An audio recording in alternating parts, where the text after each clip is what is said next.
She thought it was just a moment, a mistake, but when Jackson walked in without knocking, everything changed. His touch was gentle, his words careful, but the tension between them burned hotter than either expected. In the silence of stolen glances and late-night confessions, Ava discovered a dangerous kind of romance. One that wasn't supposed to happen, but felt too real to deny. Please don't forget to subscribe and comment. And one request, please always keep a smile on your face. I used to think, a moment like that couldn't possibly mean anything. A misunderstanding, maybe. But the moment Jackson walked into my room, without knocking, everything changed. My name is Ava Morgan, and what I'm about to share with you isn't just a story. It's a confession I've tried to bury, a truth I never imagined would reshape my life. Jackson, my mother Monica's husband, was the kind of man who didn't demand attention. He naturally owned any space he stepped into. Calm, composed, effortlessly confident. He and I never had a close relationship. In fact, we barely spoke, unless necessary. But that night, with my mother out with her friends, the house felt too quiet. I went to my room to change for the evening. I stood in front of the mirror, wearing nothing but a lacy matching set I'd bought on a whim, not expecting anyone to see it. Then I heard the door creak open. I turned my head in shock. "Ava, your door's open," Jackson said from the doorway, his voice low, almost soft. I froze. He wasn't leering, but he didn't immediately turn away either. His eyes lingered, just long enough for my skin to ignite. In confusion and curiosity, my heart thudded against my ribs. After a pause that felt like forever, he cleared his throat and said, "Sorry." Then he backed away, gently pulling the door shut. But the air had already shifted. I wasn't scared. I was shaken by how deeply that moment sank into me. The next day, I told myself it was just an awkward accident, but I kept replaying it again and again. I couldn't stop wondering if he'd seen something in me, something more than just Monica's daughter. At a friend's wedding that weekend, I saw him again, in a crisp suit, standing beside my mother, looking like he belonged on the cover of a magazine. I couldn't stop glancing at him. Maybe I'd never noticed before how magnetic he was, how his presence pulled you in, without him saying a word. As the music played, and couples flooded the dance floor, Monica turned to me and said with a grin, "Jackson, you should dance with Ava. I need to catch up with my friends." He looked at me with a playful smirk. "Come on, Ava. Save me from making a fool of myself twice tonight." I hesitated, then slipped my hand into his. As we walked onto the dance floor, something inside me fluttered. The moment his hand settled gently on my waist, every part of me came alive. His touch wasn't inappropriate. It was careful, but it lingered, just enough to spark something. "You're surprisingly graceful," he whispered, his eyes on mine. I forced a light laugh, trying to play off the heat crawling up my neck. "You're not so bad yourself." The music wrapped around us, slow and dreamy, as we moved in sync. His hand pressed just a little closer. "This doesn't feel like just dancing," he murmured. I looked away, but I could feel his breath near my ear, his warmth so close. The moment felt like a movie, everyone else fading into a soft blur. "I didn't mean to walk in on you," he said suddenly, his tone laced with a strange apology.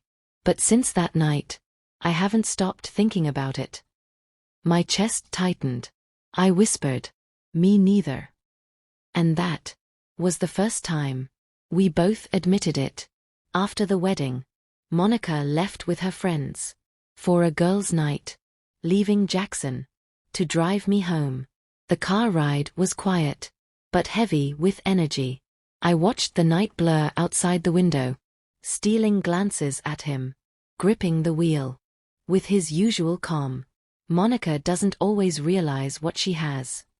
He said quietly. Sometimes. I think she forgets I'm even there. His honesty surprised me. I hesitated, then replied. You deserve more than that. He turned to glance at me, his eyes soft. So do you, Ava. When we arrived home, I paused at the door. Would you like to come in? I asked softly. He hesitated. Not tonight. He said. But thank you. The tension between us thickened like fog. Hours passed. Monica hadn't returned. I sat on the edge of my bed, thoughts running wild. When suddenly, my door creaked open. Jackson stood there, his jaw tense, his gaze unsure. I can't stop thinking about that night. He said. And I'm done pretending. This isn't something real. I stared, unable to speak. He stepped in slowly, the door clicking shut behind him. I know this is messy, Ava, but you see me. You actually see me. And that means more than you know.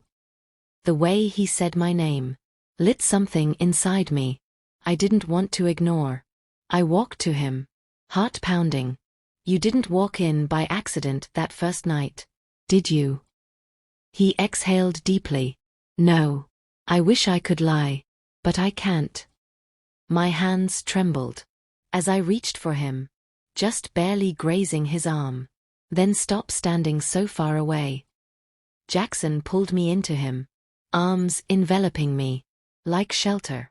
His touch was slow, careful, respectful, but undeniably charged.